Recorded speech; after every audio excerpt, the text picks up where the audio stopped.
죄 씻으라 하시네.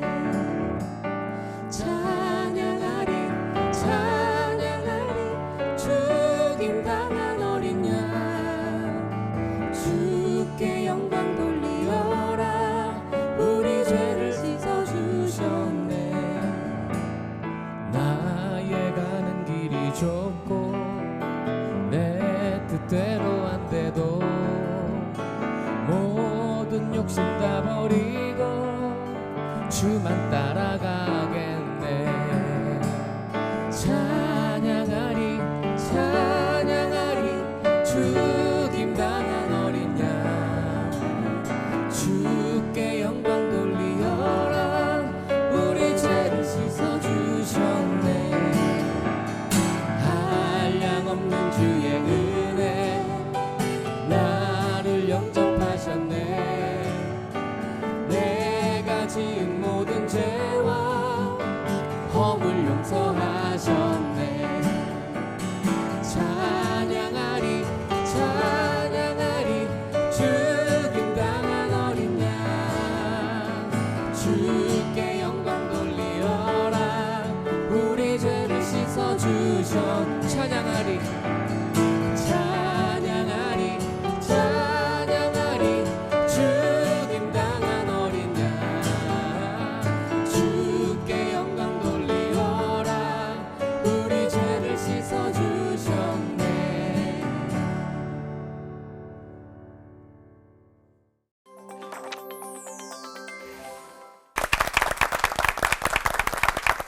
정결하게 하는 셈처럼 우리 죄를 씻어주시는 주님을 바라보면서 오늘 올포원은 사회적으로 세상적으로 정말 많이 무뎌진 죄에 대해서 얘기를 나눠보도록 하겠습니다. 10계명의 제7계명인 간음하지 말라인데요. 오늘 또 이야기가 사실 저희 녹화 들어오기 전 대기실에서부터 이야기가 좀 굉장히 많이 뜨거웠거든요. 간음죄가 폐지된 세상에서 하나님이 주신 제7계명 간음하지 말라는 명령은 여전히 유효한 것인지 목사님들의 설교부터 들어보면서 시작하도록 하겠습니다. 먼저 지형훈 목사님께서 시작해 주시겠습니다.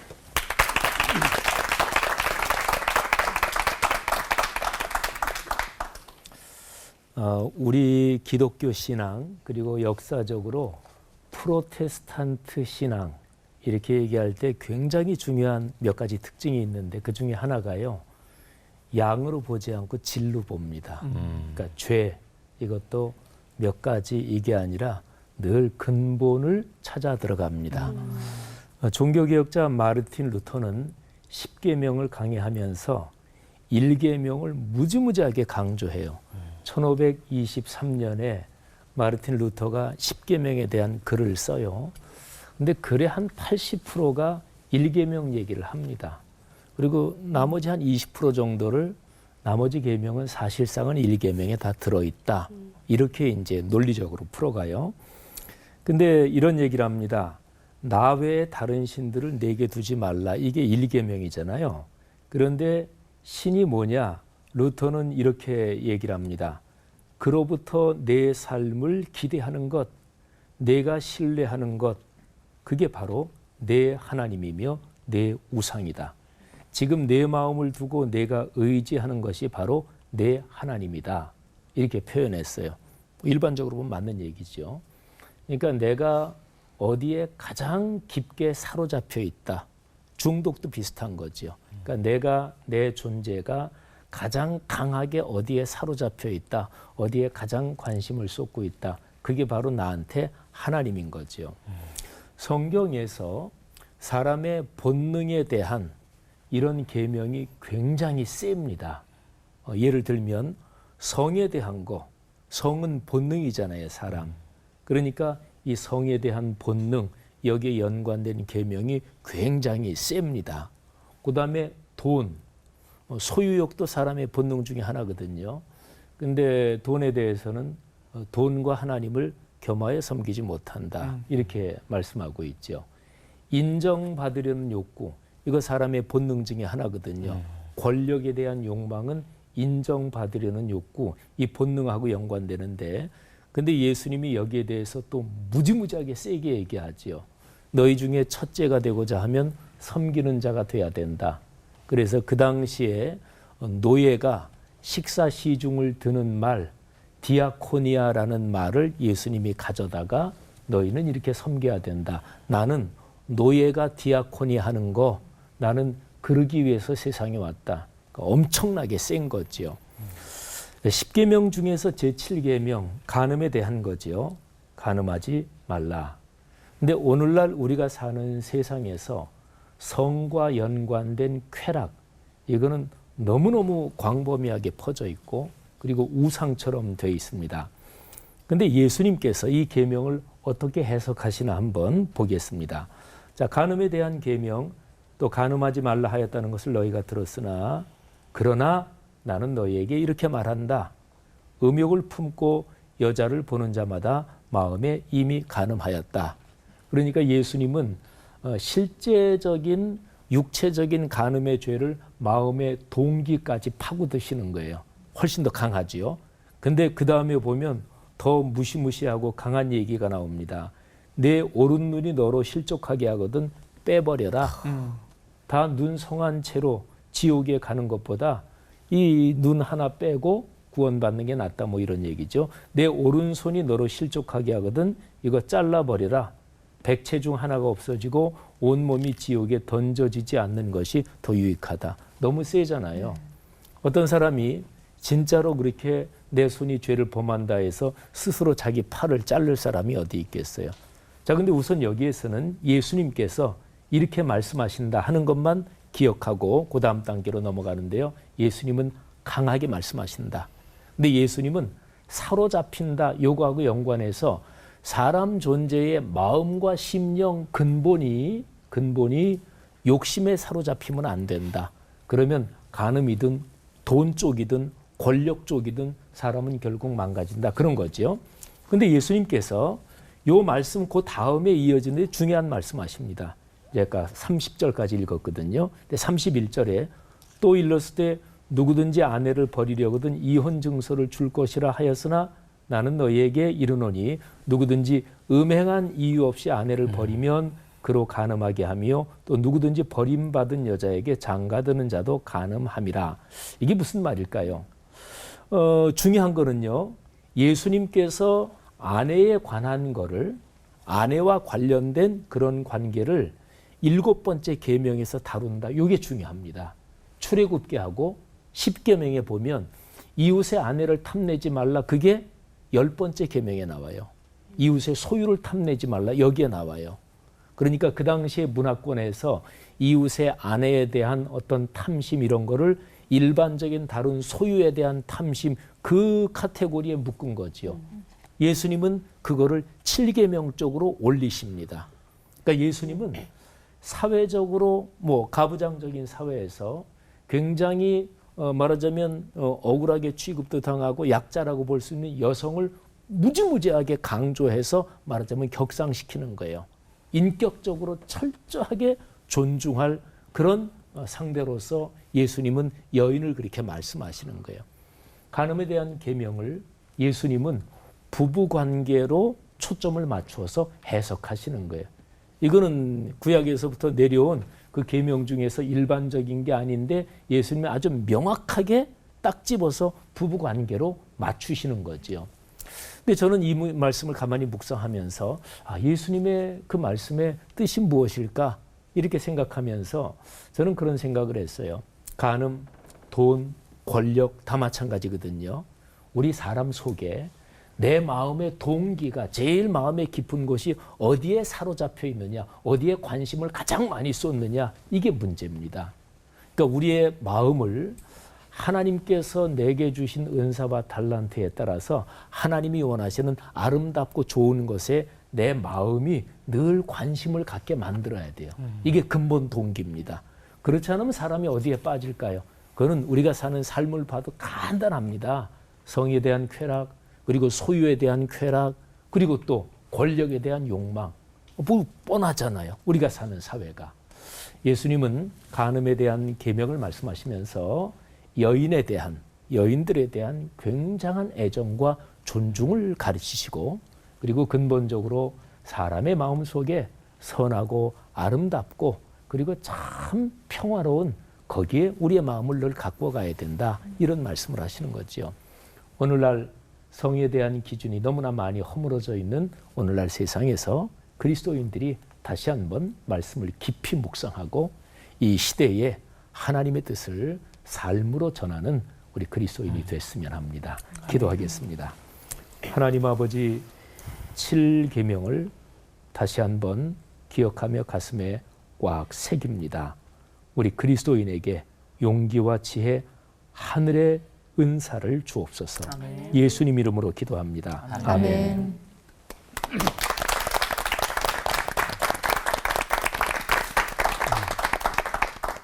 생물학적으로 인간은 어느 정도 정조를 지키지 못하는 부정한 존재로 창조되었답니다. 나만 그럴 줄 알았더니 원래 그랬네요. 어느 한 파트너와 유대를 맺거나 결혼한 후에도 다른 남성과 다른 여성에게 성적 매력을 느끼는 것. 모든 인간은 가는 본능, 외도 본능 가지고 있다는 거예요. 근데 예수님께서 아까 지 목사님 말씀해 주셨던 마태복음 5장 27절 우리 음욕을 품고 여자를 보는 자마다 마음에 이미 간음했다. 이거 뭐야 이거? 어떻게 눈 감고 살라는 얘기인가? 그렇죠? 이 말씀은 음욕의 충동조차 금하는 것은 아닙니다. 인간의 내면에 있는 성욕 자체를 죄라고 할 수는 없습니다. 그건 하나님이 그렇게 만들어 놓으셨어요. 이 말씀은 최초의 충동에 이어서 응시하거나 음욕에 찬 상상을 금하는 거예요. 아름다운 여성을 보거나 멋진 남성을 볼 때 눈이 돌아가는 것 자연스러운 일이에요. 하지만 돌아간 눈을 재빨리 제자리로 되돌리지 못한다면 사시가 돼서 이게 문제입니다. 한쪽 눈만 보고 사시가 되는. 흑심을 품고 응시하거나 따라가는 것 그게 문제라는 거죠. 그래서 멋있는 사람에게 눈이 돌아가는 것은 정상이고 건강한 거죠. 하지만 제자리로 돌이키지 못한 눈은 비정상이고 병든 겁니다. 그렇다면 왜 7계명을 이렇게 강하게 얘기했을까? 간음하지 말라. 원래 의도가 뭘까? 가정을 파괴하는 죄이기 때문에 그래요. 7계명의 의도는 가정을 보호하고 지키라는 겁니다. 그러기에 간음이라는 말은 독일 말로 에헤 브레켄이라 그러는데 에헤라는 말은 결혼, 브레켄 깨뜨리다 이 말입니다. 그러니까 혼인 관계를 깨뜨리는 것 이게 간음이라는 얘기죠. 간음은 거룩한 결혼과 거룩한 가정을 위협하기 때문에 중대한 죄로 간주되었습니다. 그래서 간음은 사형죄였어요. 그리고 하나님께 범하는 중죄였어요. 왜냐하면 간음은 가정뿐만 아니라 공동체 전체와 연결돼 있어서 누가 한 공동체 안에 누가 간음을 범했다라고 한다면 그 사람의 목숨을 거뒀습니다. 돌로 쳐 죽이거나 화형시키거나 했어요. 그리고 그것은 하나님께 범하는 죄다. 그래서 탈무드에 보면은 어떠한 경우에도 정당화될 수 없는 용서받을 수 없는 세 가지 죄.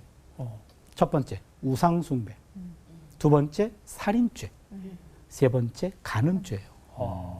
이만큼 간음죄라는 게 굉장히 강조되어 있는데 사도 바울도 간음은 몸에 짓는 음행이다.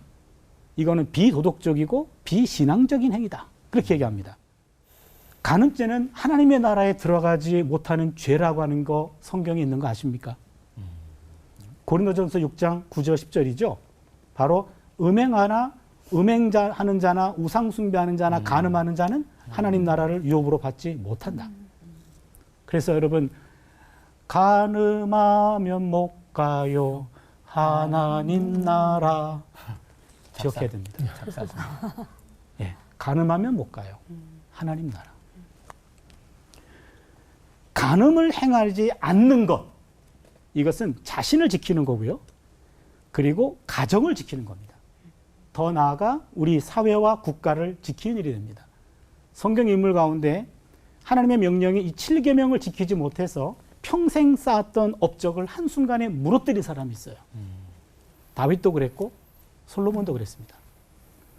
그러나 이 7계명을 잘 지켜서 인생 대박을 경험한 사람이 있어요. 요셉이죠. 이야. 다른 계명은 몰라도 내 몸의 순결만큼은 지킬 수 있다.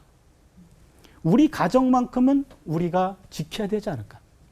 내 가정만 제대로 지켜도 사실 엄청난 업적을 남기는 삶입니다. 인류 최초의 관계를 부부로 세우신 하나님께서 어떤 상황에서도 우리 가정 깨지기를 원하지 않습니다. 그 어떤 일보다도 내가 속한 가정 하나를 끝까지 지켜낼 수 있는 그러한 은혜가 우리 모두에게 있기를 바랍니다. 아멘. 기도합니다. 모든 가정을 세우신 하나님, 우리 가정을 굳건히 세워가는 은혜가 지속되게 하여 주시옵소서. 아멘. 예수님의 이름으로 기도드립니다. 아멘. 감사합니다. 자, 우리는 간음에 대한 세상적인 생각과 성경의 말씀을 비교해 볼 필요가 있습니다. 세상은 간음에 대해서 어떻게 대하고 있습니까? 서로 합의하에 했으면 죄가 아니다라고 이야기하고 있어요. 자, 세상은 간음을 미화합니다. 수많은 드라마와 영화는 간음을 사랑으로 그려내고 있어요. 그것을 보는 많은 이들이 간음에 대해서 죄라는 생각이 사라지고 오히려 아름답게 생각하는 경우도 있다는 것입니다. 또 세상은 간음, 간통을 또 성적인 여러 문제를 상품화하고 있습니다. 단적인 예로 다이어트 선전을 하면서 끊임없이 섹시해야 된다. 그러려면 날씬해야 된다. 그러려면 이 제품 한번 드셔보세요. 확실히 빠집니다. 뭐 이런 식으로 계속해서 성을 도구화하고 상품화하고 있죠. 거기서 끝나지 않습니다. 세상은 쾌락을 즐기라고 충동질합니다.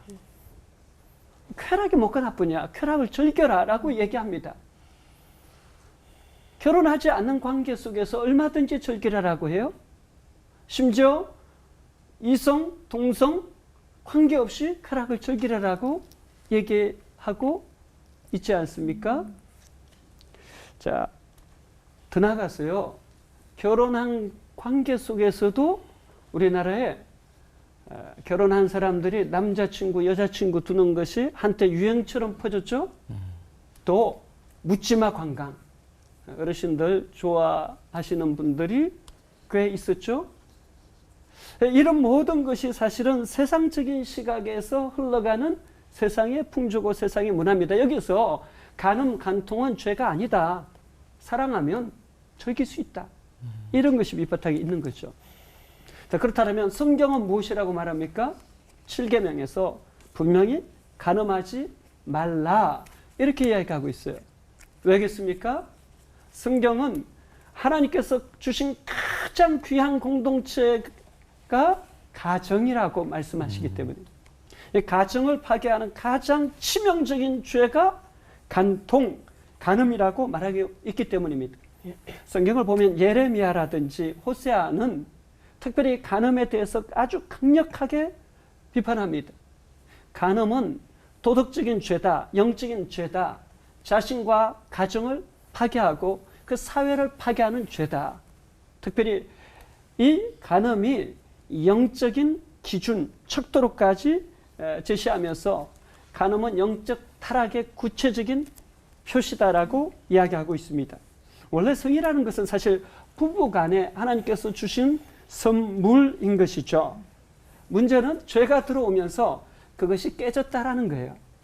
그런데 여러분, 한 가지 여기서 더 깊이 생각할 것이 있습니다. 간음은 결코 부부의 문제로 끝나지 않는 거예요. 제가 20년 동안 청년 사역을 하면서 부모님의 간음, 간통으로 자녀들이 받은 상처가 너무 크다라는 것을 수없이 경험했습니다.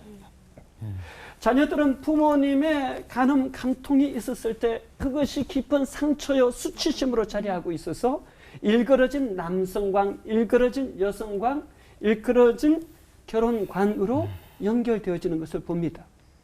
심지어 이성을 혐오하기까지 하는 것을 제가 수없이 보았습니다. 자녀에게도 너무나 치명적인 상처를 주는 것이 바로 이 간음의 문제입니다. 자, 그렇다면 예수님의 관점은 무엇입니까? 예수님은 간음한 여인 앞에 이렇게 말씀하시죠. 나도 너를 정죄하지 아니하노니 가서 다시는 죄를 범치 말라. 자, 예수님은 이미 저질러진 죄에 대해서, 간음죄에 대해서 돌을 던지면서 돌로 쳐 죽이려고 하지는 않으셨어요. 그 간음한 여인마저도 치유돼야 될, 회복돼야 될 상처 입은 영혼으로 접근하셨어요. 그래서 나도 너를 정죄하지 아니하노니 이렇게 말씀하셨어요. 자, 그러나 동시에 죄를 분명히 죄로 인식하게 하셨습니다. 가서 다시는 죄를 범치 말라. 정말 회개했다라면 다시는 죄를 범치 말라라고 함으로써 분명한 하나님의 사람으로서의 기준을 제시해 주신 거예요. 예수님의 관점 속에는 변호사적 관점과 검사적 관점이 같이 있다라고 생각되어져. 또 우리가 견지해야 될 관점이라고 생각합니다. 결론적으로 사랑하는 여러분, 우리는 세상이 보여주는 표지판을 보고 따라갈 것인가, 성경이 보여주는 표지판을 보고 따라갈 것인가 선택하셔야 합니다. 저는 우리 모두가 분명히 성경이 보여주는 표지판을 볼 수 있기를 바랍니다. 그리고 혹시 우리 시대 풍조 속에서 넘어지신 분 있다라면 꼭 기억하십시오. 우리 주님은 긍휼히 계시고 분명히 이렇게 말씀하십니다. 나도 너를 정죄하지 아니하노니 가서 다시는 죄를 범치 말라. 기도하겠습니다. 하나님, 우리가 오늘 다시 한번 성경의 표지판을 봅니다. 간음이 만연한 사회 속에서 다시 한번 하나님 말씀 따라가는 저희 되어지게 하여 주시고, 가정을 소중히 여기시는 하나님의 마음을 깊이 담아내는 이 시대 모든 그리스도인 되어질 수 있도록 은혜 베풀어 주옵소서.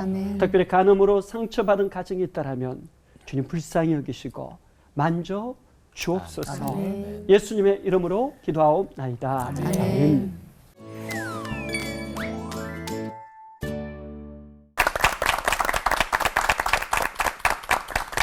오늘 올포원 주제 간음하지 말라 10계명의 제7계명을 함께 이야기 나눠보고 있는데요. 간음은 성령이 거하시는 거룩한 성전인 우리를 망치는 것이다. 하나님의 창조물인 부부간에 남녀간의 이 계명을 절대 소홀히 하지 말아라라는 얘기 설교를 들었습니다. 5계명부터 이제 하지 말라는 명령으로 강력하게 말씀하시는데 간음이 그냥 죄의 하나가 아니라 우리의 삶의 뿌리를 다 뽑아낼 수 있는 정말 강력한 죄구나. 오늘 다시 한번 깨닫게 되는 것 같아요. 한 가지 더 추가하자면 간음은 하나님께 짓는 죄다. 근데 하나님께 짓는 죄인데 우리 세상은 간통죄를 죄로 인정하지 않는다.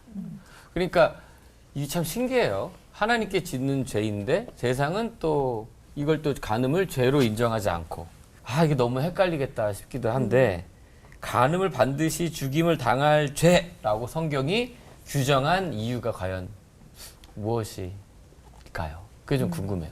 분명히 어떤 기준이 있으니까 성경이 명확하게 얘기하지 않았을까 싶어서요.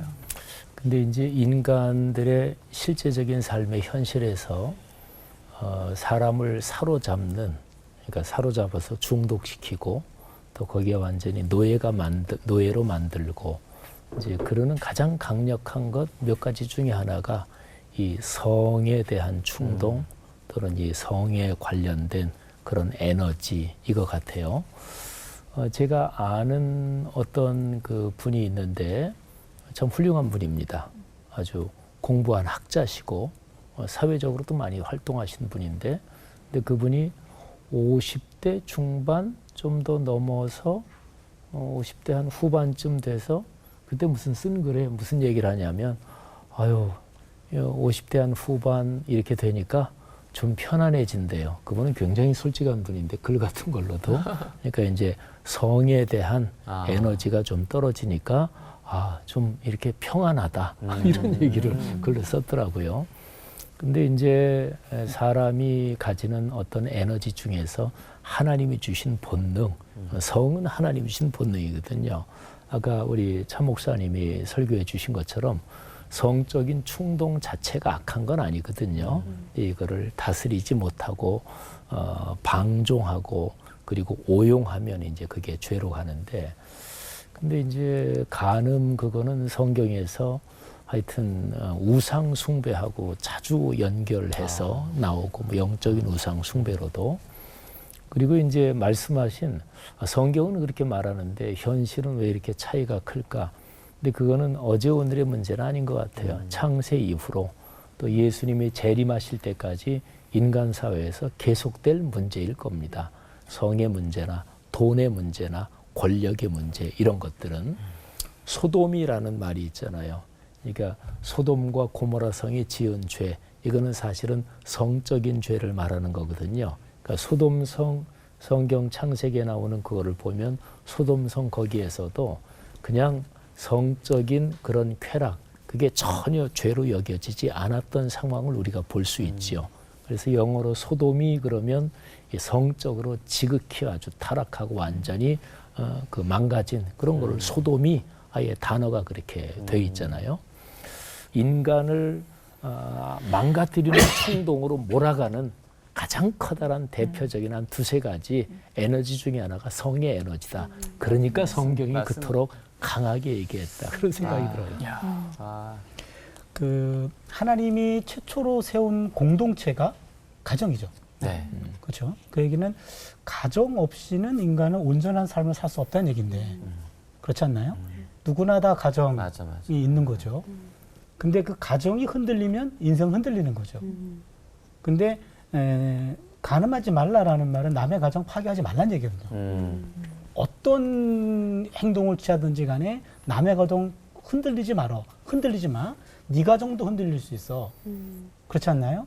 그러면 인생에 있어서 제가 아까 가정만 지켜도 업적이다 그렇게 얘기했는데 저는 그게 살면 살수록 굉장히 진하게 다 느껴져요.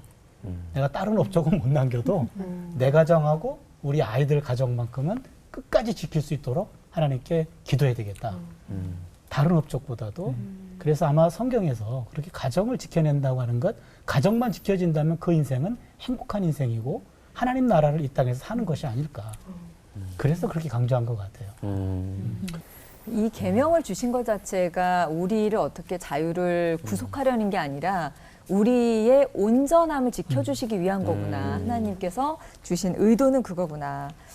그런 생각을 하게 되는데, 그럼에도 불구하고 이 세상에서는 이제 간음을 죄로 인정하지 않는 세상에서 우리 그리스도인들이 살아가고 있단 말이죠. 우리 그리스도인들의 선택은 어떻게 해야 될지 정말 고민이 많습니다. 그래서 오늘도 준비를 했습니다. 네. 죄 짓지 않는 남과 여 부부와 가정을 위한 질문 타임. 그럼 먼저 우리 차준희 목사님께 질문을 좀 드리겠습니다. 제가 성경을 보면서 느꼈던 부분인데 우리아의 아내 밧세바를 다윗이 이제 간음을 했잖아요. 근데 왜 하나님께서는 이러한 그 다윗도 그렇지만 뭐 이제 간음한 이제 성경 인물들을 보면 왜 용서를 해주시는 걸까? 그리고 왜 그들은 뭔가 그렇게 쉽게 회개를 하면서 쉽게 돌아가는 걸까? 제가 봤을 때는 뭔가 천벌을 받지 않는 그런 기분이 들어서 이 부분에 대해서 한번 이야기를 해주시면 좋을 것 같습니다. 제가 봤을 때 그래요. 천벌을 받아 마땅한데 그래서 우리는 더 많이 받아. 그러니까. 우리 죽었어 이미. 그거 이제 한번 여기 해는 거야.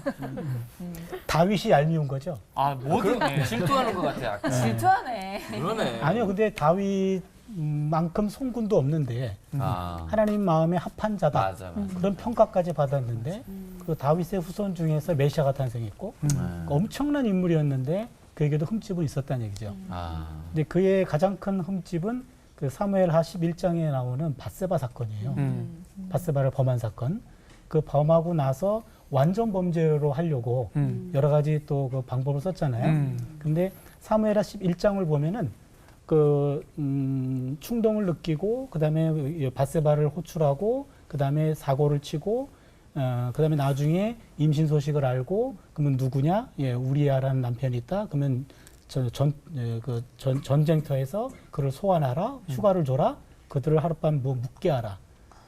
위장하려고 했던 거죠. 그런데 우리야라는 사람은 철저하게 그 당시에 전쟁법을 수행했고 하나님 말씀을 성실히 지켰어요. 그래서 아내와의 어떤 합방을 거부하고 그냥 천막에서 잠을 자고 그다음에 그 다음날 갔던 거죠.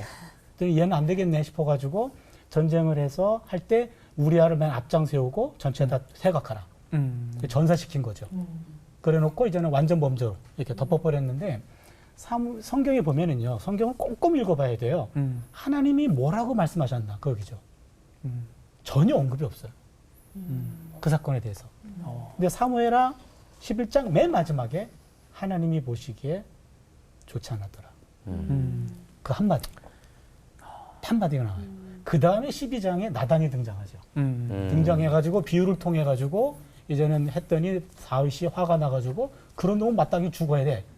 그게 바로 당신이요. 나단이 얘기했죠. 그때 다윗이 회개해요. 근데 우리는 회개 한 절만 나오기 때문에 뭐 이게 회개인지 진정한지 잘 모르잖아요. 그런데 시편 51편에 보면 다윗이 밧세바를 범하고 난 다음에 지은 시 구구절절이 엄청난 회개를 합니다.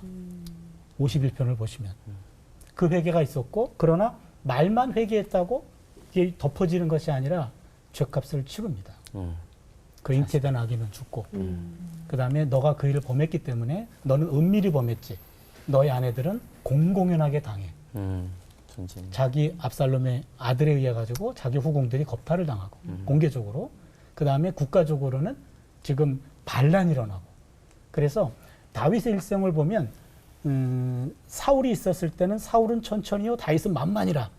골리앗 사건으로 역전이 되잖아요. 승승장구하다가 사무엘하 11장에서 꺾여요.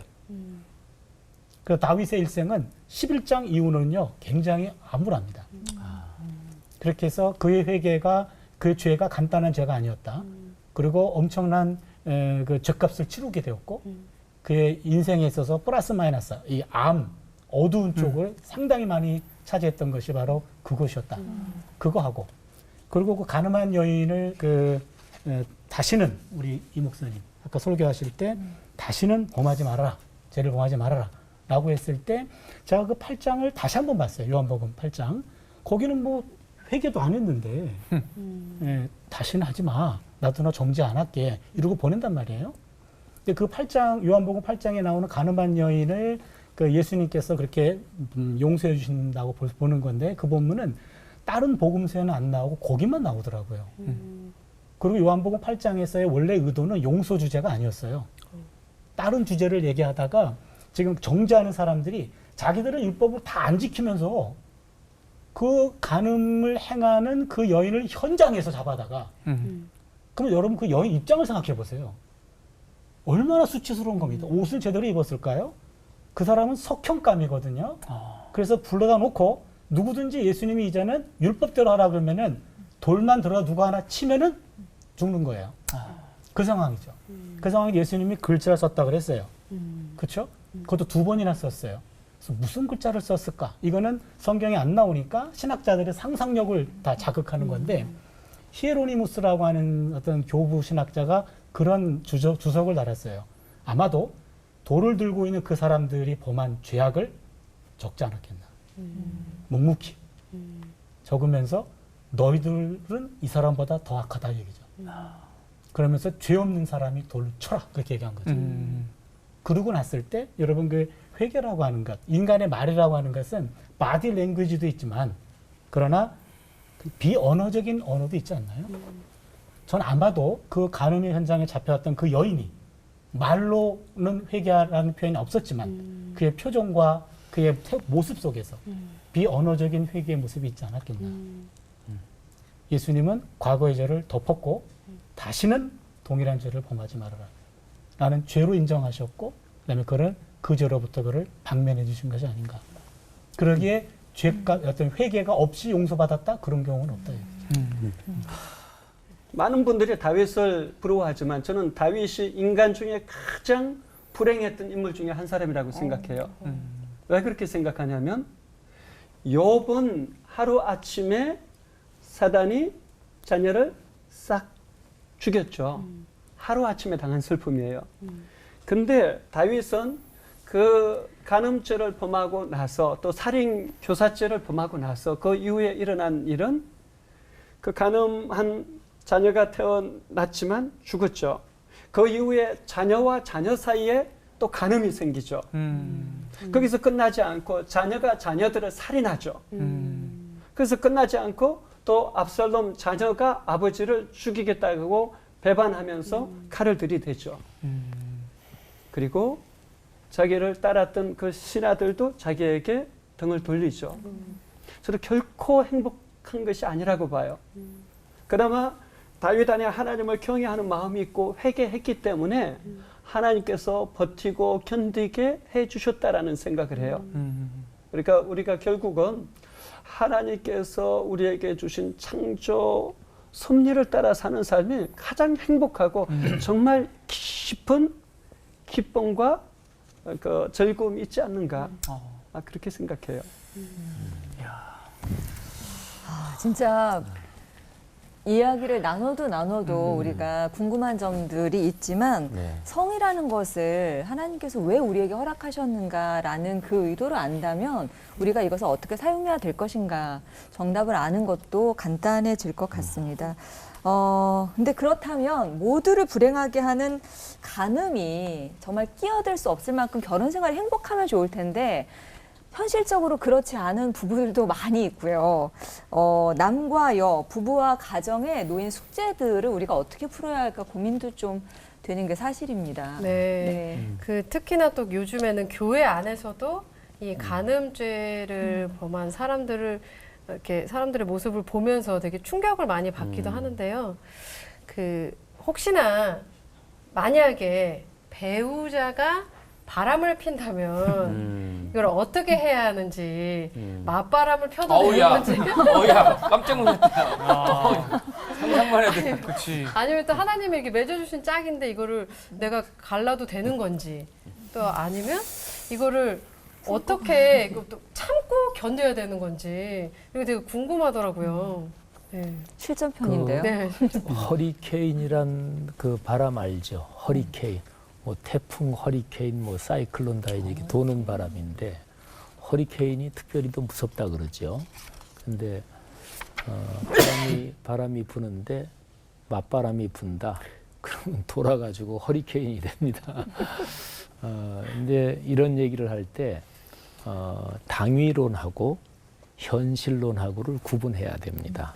일단은 머릿속으로 정리할 때 예를 들면 제가 우리 교회에서 어떤 분이 이혼을 뭐 이제 목사라 그래서 교인들의 삶에 성도들의 삶에 다 깊이 다 개입하고 또 그럴 수 있는 것도 아니고 상황이 다 다르잖아요.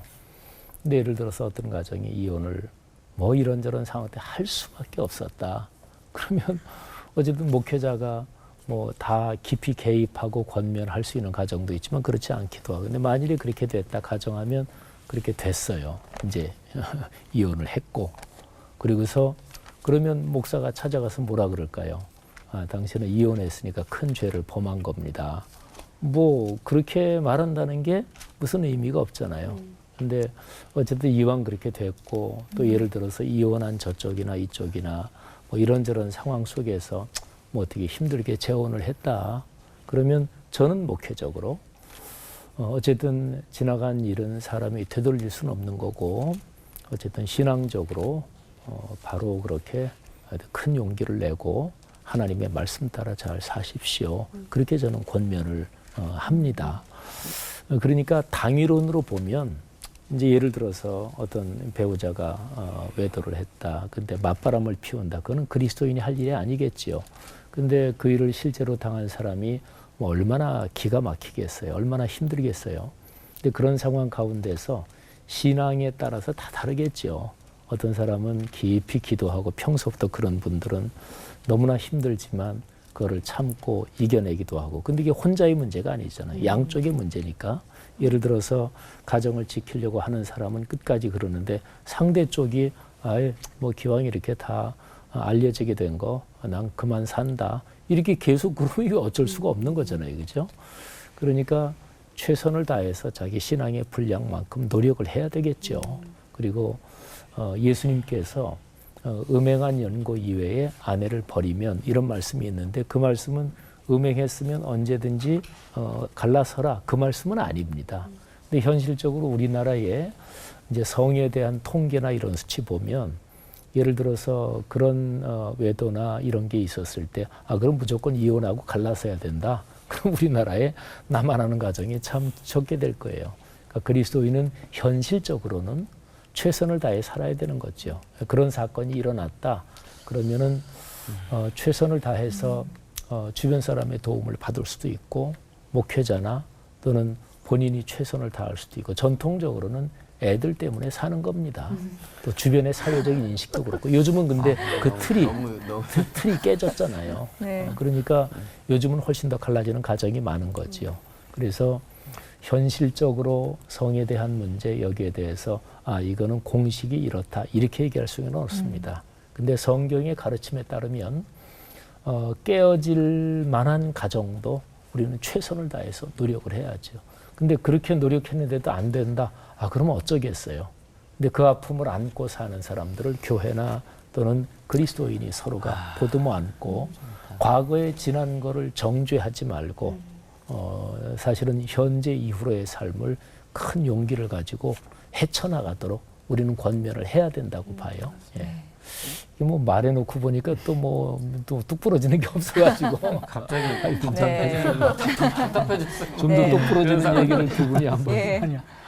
만약에 목사님 배우자가 외도하면 내 아내는 그럴 리가 없을 것 같고 저도 그럴 것 같지는 않고요. 제가 이 질문을 받았을 때 우리 딸아이들이 결혼해서 그 사위가 이런 죄를 저질렀다. 그 요놈을 어떻게 해야 되나? 네, 그 감정이입이 되셨어요. 제가 이것에 대한 답을 좀 찾아봤어요. 맞바람을 쳐도 될까? 그렇다고 문제가 해결될까? 그렇죠? 더 후회스럽겠죠. 이거는 좋은 반응은 아닌 것 같고 하나님 앞에 서약했는데 이혼해도 될까? 이혼은 천천히 해도 될 것 같고 그렇죠? 이놈하고 이 사람하고 계속 살아야 되나 말아야 되나 말 건지. 예, 이거를 이혼이라고 하는 거는 천천히 해도 되고 요 과정을 어떻게 해야 될 것인가 기독교인으로서 성경에 이혼 절대로 안 돼 그런 말도 없거든요. 고린도전서 7장 15절에 보면은 차선책으로 이혼도 허용이 돼요. 그러니까는 결혼이라고 하는 것이 그 사람의 행복을 위해서 결혼을 유지하라는 거지. 오히려 그것을 끝까지 잡고 있어서 더 불행하다면 차선책으로 악이지만 이혼을 허용한다라는 게 성경에 나오거든요. 위험한 구절을 가르쳐 주시고.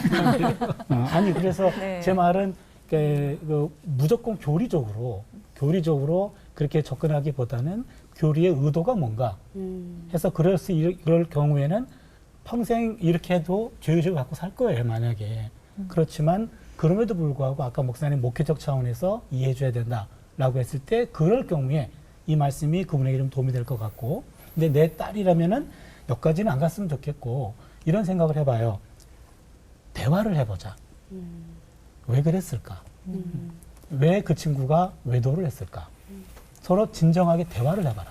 대화가 안 된다면은 끝이에요. 대화를 해봐라.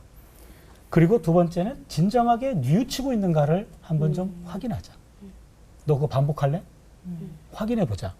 그리고 지금부터는 다시는 하지 않겠다라는 약속과 그 이행 과정을 좀 시간을 좀 두고 보자.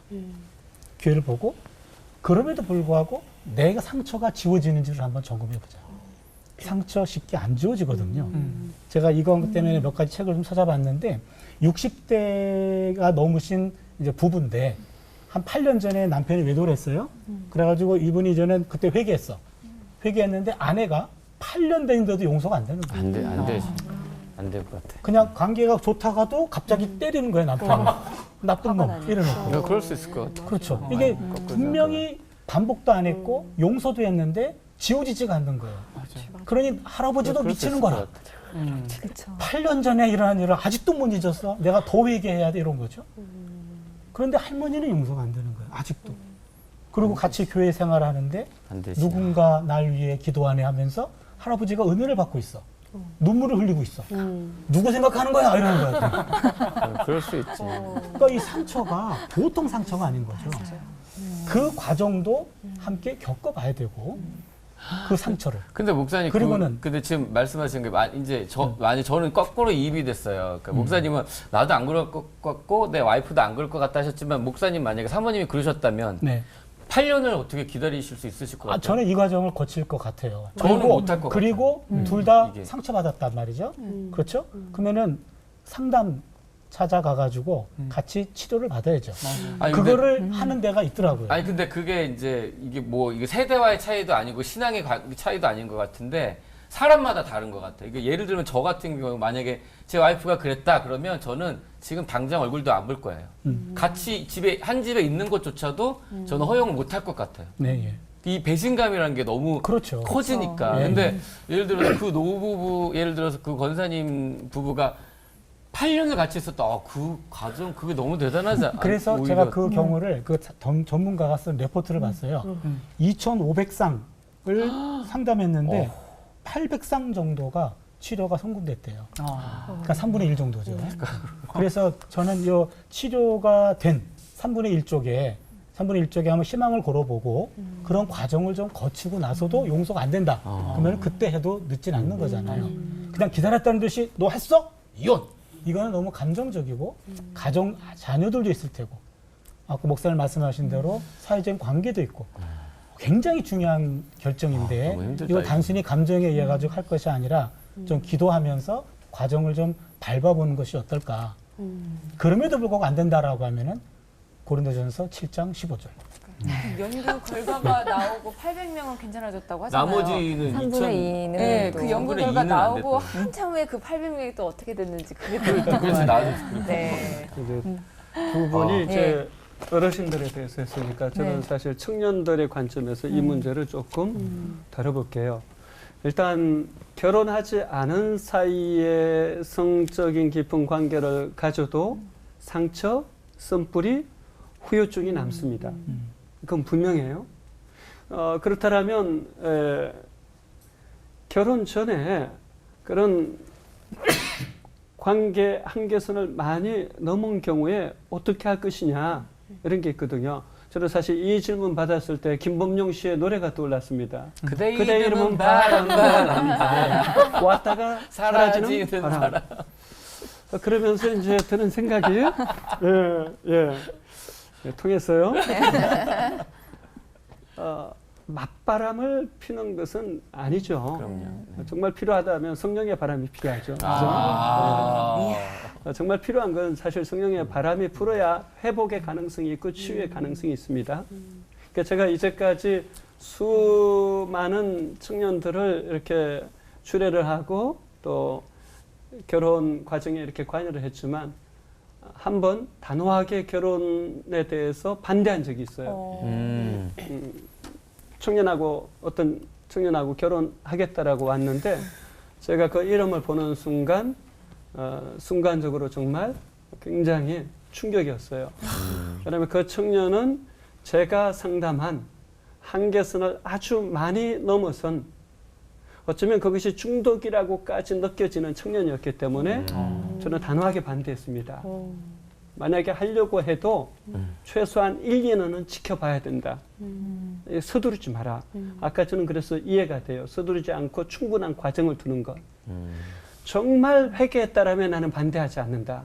그러나 교역자의 입장에서 내가 정직하게 말할 수 있는 것은 이 형제는 회개하지 않았다. 그런데도 계속 진행을 했어요. 그래서 제가 그 부모님을 만나서 새벽 2시까지 반대했습니다. 저라면 이 결혼 안 시킵니다. 청첩장이 이미 나왔어요. 청첩장이 나왔어도 저는 최소한 1년은 지켜보고 길게는 3년은 지켜보고 결혼시킬 겁니다. 그러나 안타깝게도 제 말은 들려지지 않았어요. 그리고 결혼을 했고 그 뒤에 그 형제는 또 다른 대상에게 똑같은 그 상처를 주었어요. 야, 이 나쁜 놈이네. 이거. 저는 그것을 보면서 이성에 대한 인격적인 존중이 없는 사람은 참 나쁜 남자, 나쁜 여자다.